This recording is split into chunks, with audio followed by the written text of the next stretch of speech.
AITA for my boyfriend humiliated me in front of the family over my cooking and I left dinner. After that I started cooking only for myself. I've 26F been dating my boyfriend 28M for almost a year now, and up until recently, I would have said things were going really well between us.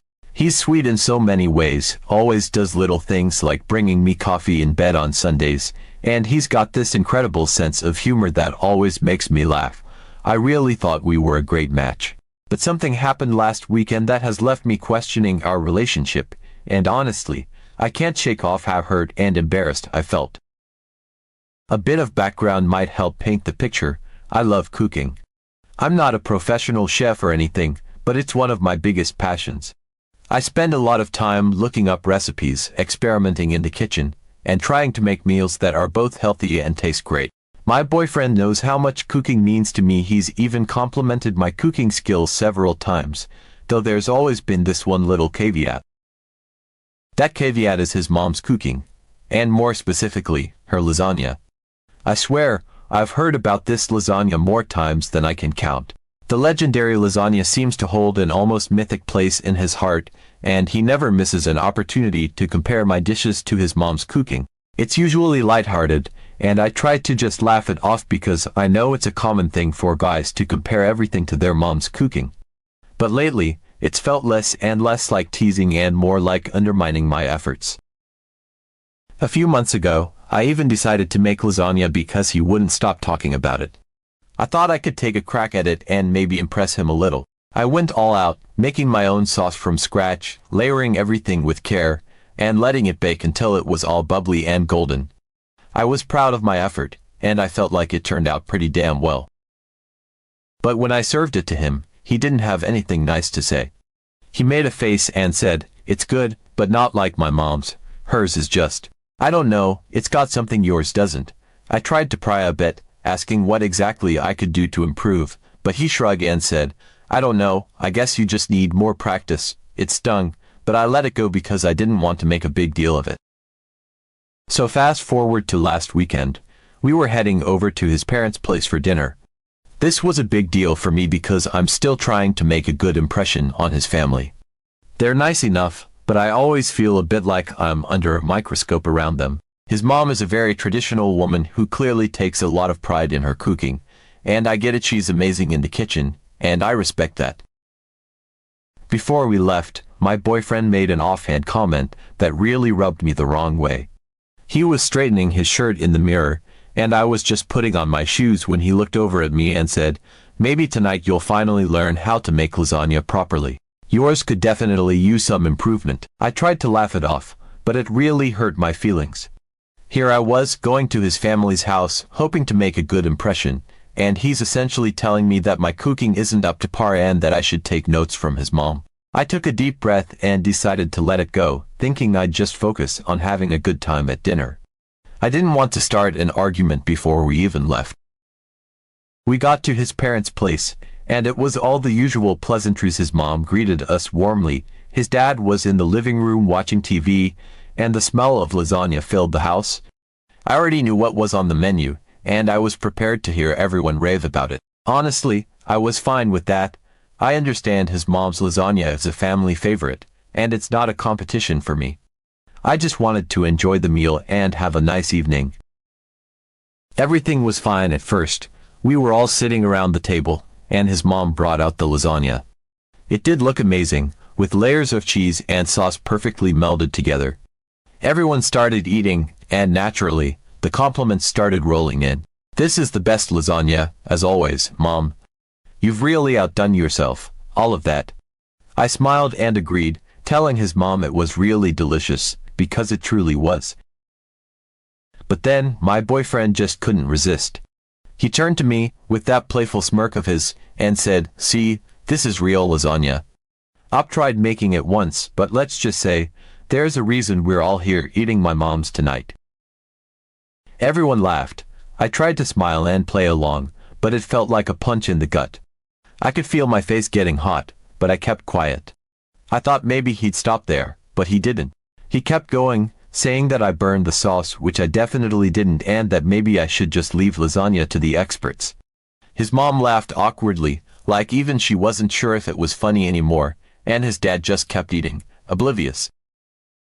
I could feel my stomach sinking. I was sitting there, trying to hold it together, but every time I thought he was done, he'd make another comment about how I should take notes from his mom or how practice makes perfect. It felt like I was being picked apart in front of his family, and I couldn't understand why he was doing this. Was it supposed to be funny? Was he trying to impress his parents by putting me down? I didn't get it. The more he talked, the smaller I felt. I didn't want to make a scene, but I also couldn't sit there and pretend that everything was fine. So I put my fork down, took a deep breath, and excused myself from the table. I mumbled something about needing some fresh air, and I walked out the front door. I went to the car and sat there, trying to collect myself. I felt humiliated. It wasn't just about the lasagna, it was the way he seemed to enjoy making me the butt of the joke, especially in front of his family. It made me question whether he respected me at all. A few minutes later, my boyfriend came out, looking genuinely confused. He opened the car door and asked why I had left. I tried to explain to him how his comments made me feel, how hurt and embarrassed I was, and how I didn't understand why he thought it was okay to make fun of me like that. Instead of apologizing, he rolled his eyes and said I was overreacting. He told me it was just a joke and that I needed to stop being so sensitive, especially around his family. That was the breaking point for me. I was already hurt, and now he was making me feel like I was in the wrong for having feelings at all. I told him that if he thought embarrassing me in front of his family was funny, maybe he should just date his mom's cooking instead. It just came out I was so upset, and I wanted him to understand how much he'd hurt me. He didn't take it well. He got angry, said I was ruining the night, and accused me of being dramatic. He said I needed to apologize to his mom for walking out and making things awkward. I couldn't believe it. I was the one who'd been humiliated, and somehow, I was supposed to apologize. We ended up driving home in silence, and since then, things have been tense between us. He's barely spoken to me, and when he does, it's cold and short. He's clearly waiting for me to apologize, but I just can't bring myself to do it. I feel like I didn't do anything wrong by standing up for myself. I tried to tell him how I felt, and he dismissed me entirely. I keep replaying the whole evening in my head, wondering if I overreacted or if I should have just sucked it up and laughed along. But every time I think about it, I still feel that pang of hurt. It wasn't just a joke to me, it was him putting me down in front of people I'm trying to make a good impression with. It felt disrespectful, and I can't help but feel like he should be the one apologizing, not me. I've talked to a couple of my friends about it, and they're split. Some think I should just let it go and apologize to keep the peace, but others think he was completely out of line and that I deserve an apology. I'm really torn because I care about him a lot, but I also don't want to be with someone who thinks it's okay to make me feel small, especially in front of others. So, after that dreadful night at his parents' house, things didn't get any better. In fact, if anything, they got more awkward. We'd moved past the silent treatment phase, and now it was just this weird tension hanging over us. I could feel it every time I looked at him, and I think he could feel it too. We'd exchange these forced, polite conversations like roommates who barely knew each other. You know, the kind of conversations that are stripped of all warmth and love, just mechanical words being said to keep up appearances. I was tired of it, honestly. I knew I had to do something to make myself feel better because, at that point, it felt like my feelings didn't matter to him. And since he made it clear he wasn't going to apologize, I decided that I was going to take back my power in one of the few ways I could. I was going to stop cooking for him. I know it sounds petty, but cooking is something I genuinely love. It brings me joy, and when I cook for someone, it's my way of showing love and care. But he took that and turned it into something hurtful. He belittled it, and in a way, he made me feel like all that effort was meaningless. So, I decided it was time to stop giving that part of myself to him. The first day I did it, I could feel my resolve harden. I walked into the kitchen and made myself a beautiful breakfast. Pancakes, scrambled eggs, crispy bacon, the works. He came out of the bedroom a little while later, sniffing the air. I could tell he expected a plate to be waiting for him, just like always.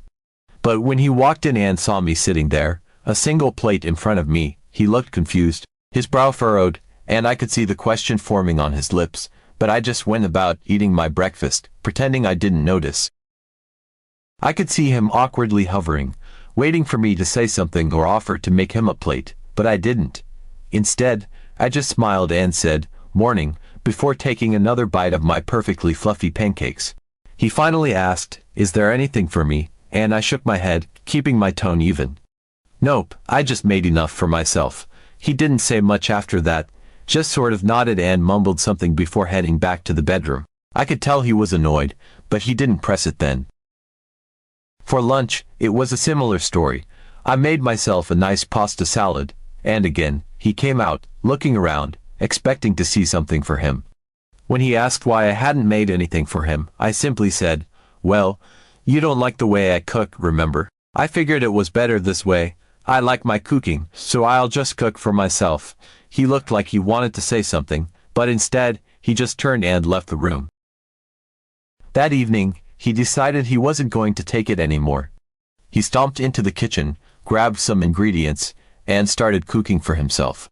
I sat in the living room, watching TV, but I could hear the chaos in the kitchen. Pots clanging, drawers opening and slamming shut. He was clearly struggling, and I knew he wasn't much of a cook. Honestly, it was a little satisfying to hear it felt like a small form of justice. Eventually, he emerged with something that vaguely resembled a meal. He sat down at the table across from me, and I couldn't help but glance at his plate. It was a sad-looking bowl of undercooked pasta with some kind of watery sauce. I could tell just by looking at it that it wasn't good. He took a bite, and I watched as his face twisted. He tried to keep a straight expression, but the look of disappointment was unmistakable.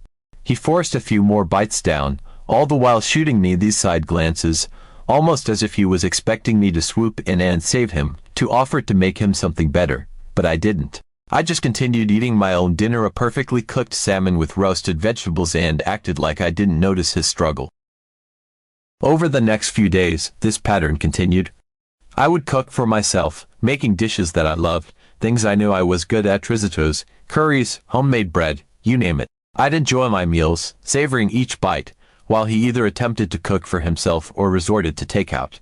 I could see his frustration growing, but he was too proud to admit it. He'd make his mediocre meals, sit down across from me, and eat in silence, his eyes darting over to my plate every now and then. It was like he was waiting for me to crack, to go back to the way things were before, but I didn't. One night, he tried to bring it up again. He said something like, "You know, I was only commenting on the lasagna.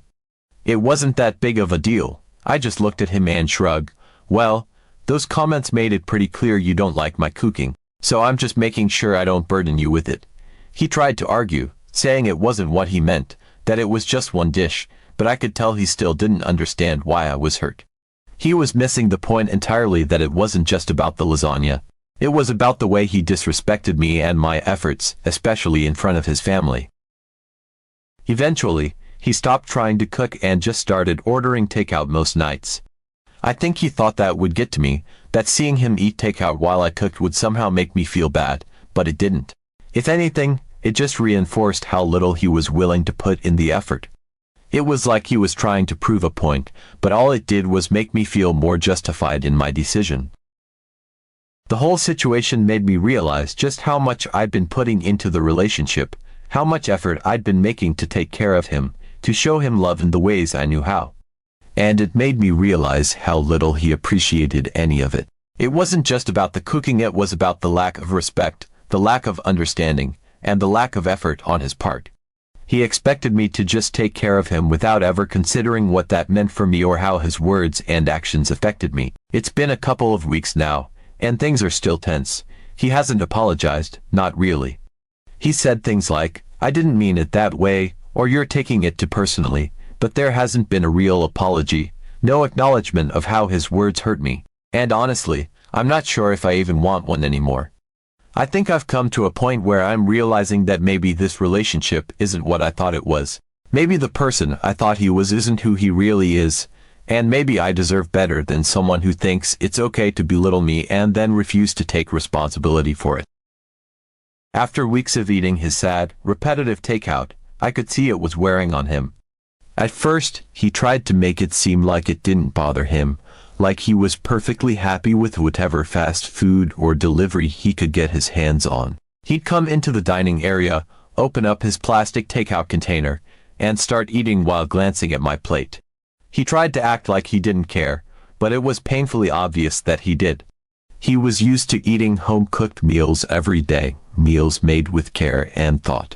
And there I was, sitting across from him with something fresh and colorful, a meal made with real ingredients, while he choked down another greasy burger or a limp, soggy slice of pizza.